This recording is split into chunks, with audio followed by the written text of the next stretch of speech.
انتہا ہے تیری حمد و ثنا الحمدللہ کہ تو محمد کا خدا ہے اللہ اللہ اللہ اللہ اللہ اللہ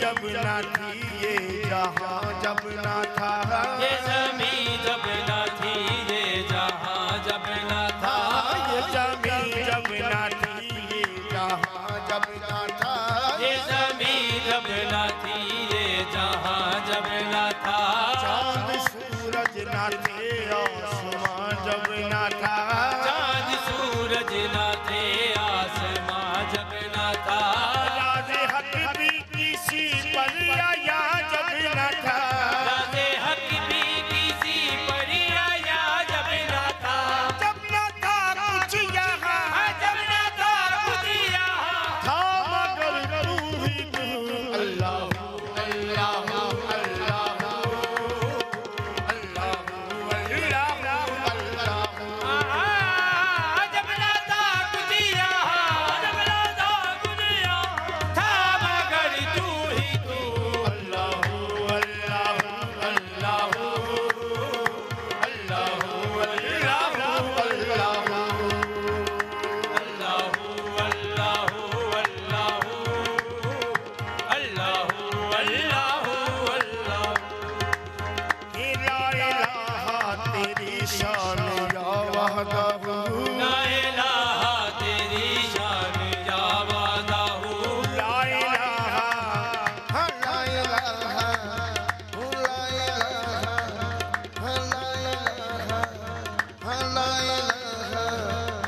تیری شان شان شان لا الہ تیری شان شان شان لا الہ تیری شان شان شان آنکھ دونوں کی طلب کرتی ہے رحمت تیری دل دھڑکتا ہے تو آتی ہے بس یہی آواز تیری شان شان شان لا الہ تیری شان شان شان لا الہ تیری شان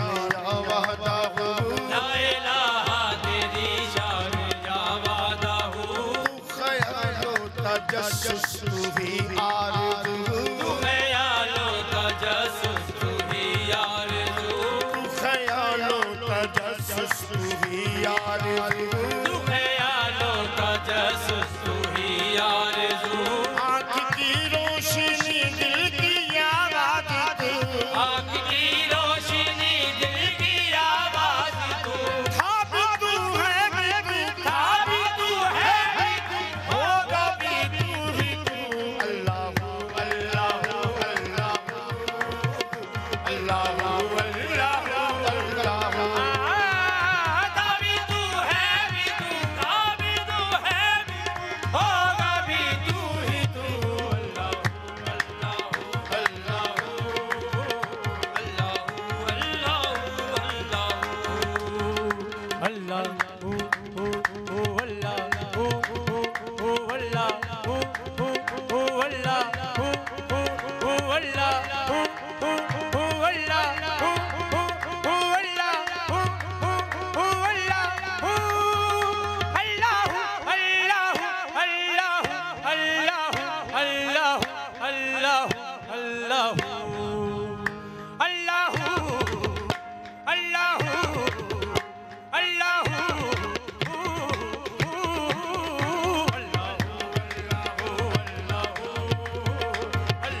اللہ الرحمن الرحیم السلام علیکم ورحمۃ اللہ وبرکاتہ اللہم صلی علی محمد وعلی محمد رب اشرح لی صدری ویسر لی امری واحلل عقدۃ من لسانی یفقہوا قولی آمین. خواتین حضرات آپ دیکھ رہے ہیں کتب آن لائن رمضان اسپیشل اور میں ہوں بلال کتب اور رمضان کی خاص رحمتیں لوٹنے کا لفظ استعمال کرنا چاہتا ہوں لوٹنے کے لیے چونکہ اللہ تعالیٰ جو ہے وہ نزول کرتا چلا جا رہا ہے. آج ہم ایک خاص موضوع پہ اپنے دل کی تشفی کرنا چاہیں گے اپنے علماء کرام سے کیونکہ آپ غور فرمائیے کہ 5000 سالہ انسان کی تاریخ جو ہے اس کے اندر اللہ تعالیٰ نے ان قوموں کو یہ تو اللہ کا شکر ہے یہ تو اللہ کا بڑا ہی شکر ہے کہ ہم محمد رسول پاک صلی اللہ علیہ وسلم کی امت ہیں.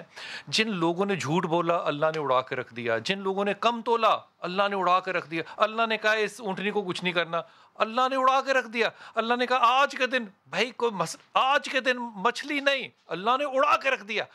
اللہ نے ایک ایک ایسی بات پہ جو کہ اللہ کے حکم کی عدولی کرتے تھے اللہ نے ان امتوں کو پلٹ کے رکھ دیا. بنی اسرائیل کی حدیث میں کہتی پلٹ کے, اور اس بزرگ کی بات آپ سے نہیں کر رہا جو کہ 500 سال سے سجدے میں تھے. بنی اسرائیلی حدیث ہے اور جس کو کہ اللہ نے لفظ کا استعمال کیا تھا کہ اس کو اس لیے ختم کر دو کیونکہ اس کی معاشرے میں کوئی کنٹریبیوشن نہیں ہے. اب کنٹریبیوٹ کرنا اللہ کو اس قدر پسند ہے کہ اللہ تعالیٰ اس کی وجہ سے یا امت کو رکھتا ہے یا چھوڑ دیتا ہے. یہ تو اللہ کا جتنا شکر ادا کریں اتنا کم ہے. سجدے سے سر نہ اٹھائیں کہ ہم امت محمد صلی اللہ علیہ وسلم ہیں کہ ہم وہ تمام چیزیں کر رہے ہیں جو کلی طور پہ کسی نے کی ہوں. مثال کے طور پہ اللہ کی اسلام کی دنیا کی تاریخ میں ایک شخص جس کے پاس اتنا مال تھا اس کو ہم قارون کہتے ہیں, اتنا جو ظالم انسان تھا اس کو ہم فرعون کہتے ہیں. یہ سارے لوگ آپ اکٹھے کر لینا تو آپ کے ایک ٹی ایم کے اکاؤنٹ کے کارڈ میں آ جاتے ہیں. اتنا تکبر کرنے والی قوم اللہ پھر آپ کو کہہ رہا ہے وہ چھوڑ دو اوے آخری سانس تک ٹھیک ہو جاؤ. نہیں ہونا. ہم نے اس کا نام رکھا ہے حرام کھانا, حرام خوری. اللہ نے آپ کو رمضان میں حلال سے بھی روک دیا. بھائی حلال رزق کھانا اللہ نے روک دیا. روٹی نہیں کھانی, پانی نہیں پینا, تعلقات نہیں رکھنے, حلال کام نہیں رکھنے.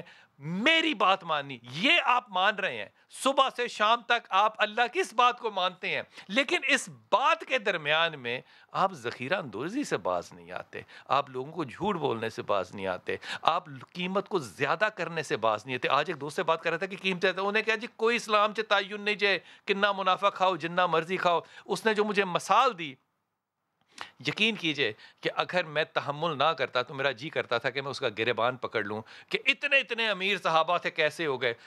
اتنی بڑی جہالت کرنے والے ہم, میں کیا لفظ استعمال کروں, لوگ ہیں کہ وہ شخص جس کا اونٹ آخری ابھی اپنی مقام پر ہوتا تھا اور پہلا شہر میں آ جاتا تھا اور اگر نبی ان کو کہہ دیتے تھے کہ اس کے اونٹ کی آوازوں سے اس کی گھنٹیوں کی آوازوں سے شہر مدینہ کے لوگوں کی نیند خراب ہو رہی ہیں, وہ شخص پتہ کیا کرتا تھا, وہ جو نکیل کی رسی ہوتی تھی نا اونٹ کی وہ بھی جا کے صدقہ کر دیتا تھا. اور سیدہ عائشہ میری ماں کو آ کے کہتا تھا کہ اب اللہ مجھے جنت ضرور دے گا. میں اپنے مہمانوں کا تعارف کراتا ہوں. ڈاکٹر صاحب ڈاکٹر علامہ محمد حسین اکبر صاحب السلام علیکم سر. سر آپ کو مبارک ہو. خیر مبارک جناب. آپ کو پتہ نا کیوں, اور اب آپ کے کندھوں پہ جو پہلے ذمہ داری تھی اس سے کئی گنا اور ذمہ داری ہو گئی. اللہ تعالیٰ آپ کو دعا فرمائے, اللہ توفیق عطا فرمائے. آمین ثم آمین. شام الہی زیر بھائی السلام علیکم. خیریت سے اللہ کا کرم اللہ کا. اور ہمارے ساتھ جناب علامہ اسید الرحمان صاحب جو ہیں وہ تشریف لائیں. اسید صاحب السلام علیکم سر. وعلیکم السلام. الحمدللہ. یہ ہمارے نا بہت ہی یہ ہماری سماکن فیملی ہے. آپ آئے, ہم آپ کو شدید وارم ویلکم کرتے ہیں لیکن بات آپ سے شروع کرتے ہیں. حضور اقدس یہ سمجھا دیجئے کہ یہ ہم جس کو کہتے ہیں کہ حلال ہے اور حرام ہے, ہر چیز کو حلال اور حرام میں تقسیم کیا کر سکتے ہیں یا وہی چیز حرام ہوگی جو قرآن حکیم میں اللہ نے کہہ دی؟ میں سب سے پہلے تو آپ کو انتہائی مشکور و ممنون ہوں. آپ کے ممنون ہیں حضرت کہ آپ نے ماہ سیام کے اندر اتنا اہم موضوع جو ہے وہ آج ڈسکس کرنے کے لیے ہمیں یہاں پہ مدعو کیا ہے. بسم اللہ. ساری جو انسانیت ہے اس کے میں 3 جو طبقات ہیں وہ یعنی منقسم کرنا چاہتا ہوں. جی جی. ایک طبقہ تو وہ انبیاء کرام کا ہے, اللہ کے برگزیدہ رسول اور پیغمبروں کا ہے, بے شک. اور دوسرا طبقہ اہل ایمان کا, اور تیسری ساری انسانیت. ٹھیک. تینوں طبقات میں جو رب العالمین کا فرمان ہے, پہلے ارشاد فرمایا یا ایھا الرسل کلوا من الطیبات واعملوا صالحا. اپنے رسولوں سے اللہ تعالیٰ خطاب فرما رہے ہیں کہ آپ رزق حلال کھاؤ اور اعمال صالحہ کرو۔ انبیاء کرام تو کھاتے ہی رزق حلال ہیں، لیکن امتوں کو یہ سبق اور درس دیا جا رہا ہے۔ اور دوسرے نمبر پر کہا یا ایھا الذین آمنوا کلوا من طیبات ما رزقناکم، اے ایمان والو پاکیزہ رزق کھاؤ۔ پھر ساری انسانیت کو مخاطب ہو کے یا ایھا الناس کلوا من طیب، یعنی کلوا مما رزقناکم، یعنی کلوا حلالا طیبا، یا ایھا الناس کلوا مما فی الارض حلالا طیبا، کہ ساری انسانیت کو مخاطب ہو کے کہا جا رہا ہے کہ ساری کی ساری جو انسانیت ہے وہ جو رزق ہے وہ پاکیزہ کھائے۔ تو دیکھیں اللہ تعالیٰ کا جو فرمان ہے، پاکیزگی کو کیسے ڈیفائن کریں گے؟ کون سا رزق پاک ہے؟ رزق پاک تو وہی ہوگا جو اللہ تعالیٰ کے حکم اور نبی کریم صلی اللہ علیہ وسلم کے بتائے ہوئے طریقے کے مطابق کمایا جائے۔ مثال دیجئے، مثال کے طور پہ ایک روٹی ہے یا ایک کھانا ہے، اس کو میں دھو کے صاف کر کے مرغی کو کھاتا ہوں، تو کیا وہ چکن یا مرغی یا سبزی یا گوشت جو ہے وہ مطلب طیب نہیں ہے، وہ پاک نہیں ہے؟ دیکھیں طیب میں کلمہ پڑھ کے اس کو دھوتا ہوں، جی میں پھر عرض بھی وہ کرتا پاک ہوں، نہیں ہے۔ دیکھیں قرآن کریم کا اگر آپ مطالعہ کریں گے نا تو بعض چیزیں تو وہ ہیں جن کے بارے میں واضح حکم آ گیا، انما حرم علیکم المیتۃ والدم ولحم الخنزیر وما اہل بہ لغیر اللہ۔ بعض چیزیں وہ ہیں جو نص قطعی میں حرام ہو چکی ہیں، اور بعض چیزیں وہ ہیں جو اللہ تعالیٰ کی طرف سے حلال ہیں، پاکیزہ ہیں، طیب اور طاہر ہیں، لیکن ہم کام ایسا کرتے ہیں، کسب ایسا کرتے ہیں، عمل ایسا کرتے ہیں کہ پاکیزہ چیزوں کو بھی ہم حرام کر لیتے ہیں۔ علامہ صاحب اس کی مثال دیجئے۔ بسم اللہ الرحمن الرحیم۔ بلال بھائی میں تھوڑی سی بات ضرور کرنا چاہتا ہوں جو انہوں نے آیت پڑھی ہے نا، یا ایھا الرسل کلوا من الطیبات واعملوا صالحا، اس کی جو اگر آپ تشریح دیکھیں کتنی خوبصورت انہوں نے آیت پڑھی ہے۔ اللہ رسولوں کو کہہ رہا ہے عمل صالح بعد میں کرنا، نیک کام، اور نبیوں کو حکم ہے کہ نیک کام بعد میں کرنا، پہلے حلال کمانا۔ اس کی اب میں مثال دیتا ہوں، انبیاء کو اگر نیک کام بعد میں کرنا، پہلے حلال پہلے کماؤ، یہ اللہ تعالیٰ نے نبیوں کو کہا ہے۔ اگر یہ حلال نہیں کمایا ہوگا تو وہ نیک کام قبول ہی نہیں ہوگا، نہیں نیک کام قبول ہی نہیں ہے، نیک کام کی قبولیت کی شرط ہی ہے۔ اچھا دوسری بات جو آپ نے یہ سوال کیا نا کہ مرغی حلال ہے، بسم اللہ پڑھ کے چھری چلا دی ہے، اب یہ کیسے ڈیفرینشیٹ ہوگا؟ لوگوں کو چکر دے کے خانہ کعبہ کے چکر کاٹنے سے عمرہ قبول نہیں ہو جاتا۔ اچھا وہ چکر لوگوں کو دے رہے ہوتے ہیں؟ میں کہہ رہا ہوں لوگوں کو چکر دے کے مال لوٹ کے لوگوں کا بندہ عمرے پہ چلا جائے اور خانہ کعبہ کے چکر کاٹنا شروع کر دے تو کوئی عمرہ قبول ہو جائے گا؟ اسی طرح حرام رزق لے کے حلال مرغی کو ذبح کر دے گا تو مرغی حلال ہو جائے گی؟ حلال نہیں ہوگی۔ سفیان ثوری نے کہا کہ وہ بڑا بے وقوف آدمی ہے جو بندہ یہ سمجھتا ہے کہ میں حرام کماؤں گا اور حرام کما کے اللہ کے حلال رستے میں خرچ کروں گا، اس نے تو یہ عمل کیا۔ شاہ جی اس امت کو تو یہ پھر امت کو ایک بہت بڑی اجتماعی غلط فہمی ہے کہ ہم جتنا مرضی گناہ کر لیں، جو مرضی کر لیں، ہم نے جب حج کر لیا تو ہم ماں کے پیٹ سے پیدا ہو گئے، تو پھر وہ جو مرضی کرے نا، تو رسول اللہ صلی اللہ علیہ وسلم نے یہ کیسے پاک نہیں ہوتا؟ رسول اللہ صلی اللہ علیہ وسلم نے اس ابہام کا جواب دے دیا نا۔ رسول اللہ صلی اللہ علیہ وسلم نے کہا اللہ تعالیٰ طیب ہے اور طیبی کو قبول کرتا ہے۔ جب اللہ نے، یہ رسول اللہ کی بھی حدیث بھی ہے، جب اللہ نے نبیوں کو یہ حکم دیا کہ حلال کھاؤ پھر نیک عمل کرنا، تو کوئی بندہ، یہ حدیث ہے، خانہ کعبہ کے اندر کھڑا ہو، خانہ کعبہ کے اندر، اور کیا کہہ رہا ہو؟ یا رب یا رب، اور گندا ہو، سر پہ مٹی ہو، سفر کر کے آ رہا ہو۔ یعنی یہ وہ باتیں کیوں کی جا رہی ہیں؟ کیونکہ یہ ان میں سے ایک بات بھی رسول اللہ نے فرمایا جو مسافر ہے اس کی دعا قبول، جو خانہ کعبہ میں ہے اس کی دعا قبول، یعنی کیوں نہیں؟ اس کی کیوں نہیں؟ یہ 5 کی 5 وہ قسمیں ہیں کہ جن کی دعا قبول ہوتی ہے۔ یا رب، رب ایک ایسی صفت ہے کہ جو رب مسلم اور غیر مسلم کی تفریق نہیں کرتا دینے وقت، جب اس کو یا رب کہہ کے پکارا جا رہا تو رسول اللہ صلی اللہ علیہ وسلم نے فرمایا تیری دعا کو کیسے سنا جائے گا؟ تیرا کھانا حرام تھا، تیرا پینا حرام تھا، تیرا لباس حرام تھا، اور رسول اللہ صلی اللہ علیہ وسلم نے کہا اگر جسم کے اوپر 10 درہم کا سوٹ ہے، یہ بات سمجھنے کی ضرورت ہے، 10 درہم کا سوٹ ہے، ان میں سے 1 درہم بھی حرام کا ہے، 9 حلال کے ہیں، 9 حلال کے ہیں، تو تیری عبادات قبول نہیں ہیں۔ پھر نیکی کا کام، اس کا مطلب ہے کہ رزق حلال، اگر انبیاء کو یہ ترغیب دی جا رہی ہے کہ پہلے رزق حلال کھاؤ پھر نیک کام کرو، تو پھر یہی جو انہوں نے بھائی نے اگلی آیت پڑھی ہے کہ یا ایھا الناس کلوا مما فی الارض حلالا طیبا، اے لوگوں پہلے حلال کماؤ۔ اور یہ بات بھی عجیب ہے، میں واپس آتا ہوں، میں ایک بات صرف کہنا چاہتا ہوں تاکہ بات تھوڑی سی ایکسپینڈ ہو جائے۔ حلال رزق کی جو کسب ہے نا، یہ بنیادی طور پہ تقدیر کا باب ہے۔ اگر انسان کو تقدیر کا باب سمجھ آ جائے. حلال رزق کی قسم تقدیر کا باب ہے. تقدیر کا باب ہے. حلال رک جائیے گا یہ بات آپ نے بہت بڑی کر دی ڈاکٹر صاحب. میں بات یہ تنزن نہیں کر رہا, ایمانداری سے کہہ رہا ہوں. ہم نے بچپن سے آپ ہی لوگوں سے سنا ہے نا, ممبر سے ہی سنا ہے نا, مسجدوں سے ہی سنا ہے نا, علماء سے ہی سنا ہے نا کہ ایک حج کرتے ہیں جب اور حج اکبر ہو جائے پھر تو کمال ہی بات ہو جاتی ہے. تو آپ ماں کے پیٹ سے پیدا ہوتے ہیں, آپ نے نماز ایک پڑھ لی اور آپ نے رمضان میں پڑھ لی تو اتنے زیادہ ثواب ہو گئے, اور وہی آپ نے حرم میں پڑھ لی تو اتنے زیادہ ثواب ہو گئے. پھر یہ جب ساری توبہ اور معافیاں ہو سکتی ہیں تو کون سی دنیا کی طاقت ہے کہ میرے پاس عمرہ کرنے کا, حج کرنے کا, نمازیں ادا کرنے کا میرے پاس طاقت اور وسائل ہیں, پھر میں کیوں کم نہ تو لوں جبکہ معافی رکھی ہے اللہ نے. اعوذ باللہ من الشیطان الرجیم, بسم اللہ الرحمن الرحیم. بہت بہت شکریہ. دیکھیں, جہاں تک حدیث نبی صلی اللہ علیہ وآلہ وسلم کا تعلق ہے اس میں کوئی شک نہیں ہے کہ جس شخص کو روز عرفہ زوال آفتاب سے غروب آفتاب تک میدان عرفات مل جائے اور وہ گڑ گڑا کے خدا کا حضور اپنے گناہوں کی توبہ کر لے تو اللہ تعالیٰ اس کے گناہوں کو اس طرح گناہوں سے پاک کر دیتا ہے گویا آج شکم مادر سے باہر آیا ہے. اس پر اور مزید حضرت امام محمد باقر علیہ السلام نے یہ ارشاد فرمایا کہ غروب آفتاب کے وقت جو میدان عرفات کو چھوڑ رہا ہو اس وقت ذہن میں یہ تصور بھی لائے کہ پتہ نہیں اب بھی میرے گناہ معاف ہوئے ہیں یا نہیں ہوئے, تو یہ سوچنا بھی گناہ ہے. یہ بات تو اپنی جگہ پہ یقین, لیکن پہلو کیا ہے, اب یہی مغالطہ میں دور کرنا چاہتا ہوں. وہاں گناہ معاف ہوتے ہیں, حقوق معاف نہیں ہوتے. آپ بزرگ آدمی, آپ سے تو میں ہاتھ بھی نہیں پھینک سکتا.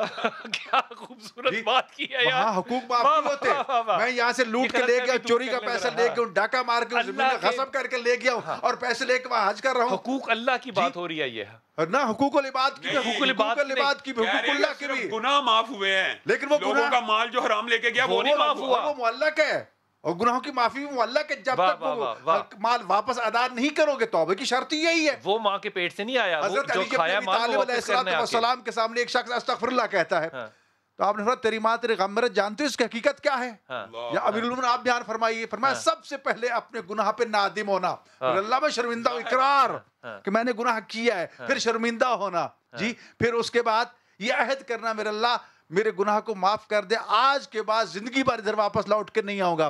پھر یہ ارشاد فرمایا اگر حقوق اللہ میں سے ہے تو اس کو ادا کرنا, حقوق العباد میں سے ہے تو اس کو ادا کرنا. اور پھر فرمایا اگر تیرا وجود رزق حرام سے پروان چڑھا ہے, خوف خدا سے اس طرح گھل جائے, اس طرح ختم ہو جائے کہ تیری ہڈیوں پہ صرف کھال باقی رہ جائے. اور پھر آخری حد یہ بتائی کہ جس وقت اللہ کی راہ میں آنے والی تکلیفوں سے لطف اندوز ہونا شروع ہو جاؤ اس وقت سمجھنا کہ اب تم نے حقیقت میں استغفار کی ہے.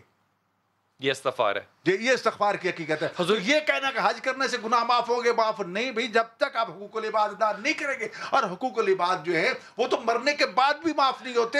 میراث کا قانون موجود ہے کہ میراث اس وقت تقسیم نہیں کر سکتے جب تک اس کے ذمہ قرض ادا کر دیا جائے. اس نے کسی کا قرض دینا تھا. پھر دیکھ لیجئے شہید کی نماز جنازہ روک دی گئی ہے. تو اس لیے میرے بھائیو اس فہم کو ذہن سے نکال دو کہ ہم لوٹ کا مال لے. اور پھر دوسری بات جو حرمت کی بات کر رہے ہیں نا, دیکھیں حضرت رسول اکرم صلی اللہ علیہ وآلہ وسلم نے ایک مرتبہ حضرت جبریل علیہ السلام سے پوچھا کیا آپ فرشتے بھی کبھی ہنستے یا روتے ہیں؟ تو آپ نے فرمایا یا رسول اللہ آپ کی امت جب کچھ کام کرتی ہے تو ہم تعجباً ہنستے ہیں. اور وہ 3 کام کیا ہیں؟ فرمایا پہلا کام جب وہ عورت جو دن بھر زندگی بھر بے حجاب رہی اور جب وہ مر جاتی اس کو کفن پہنا رہے ہوتے ہیں نا تو ہمیں ہنسی آتی کہ جب اسے اپنے بدن کو ڈھانپنا تھا اس وقت سر عام پھر تب ضرورت کیا جی, اس وقت ہم ہنستے ہیں.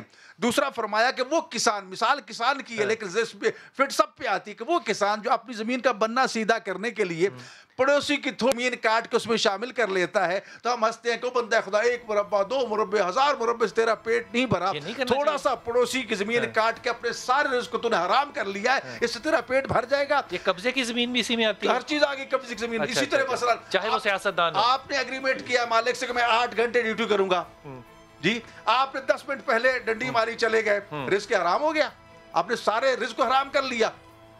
یا تو مالک کے ساتھ ایگریمنٹ آپ نے یہ کیا ہوا ہے, حکومت سے ایگریمنٹ یہ کیا ہوا ہے. وقفے پہ جاؤں گا.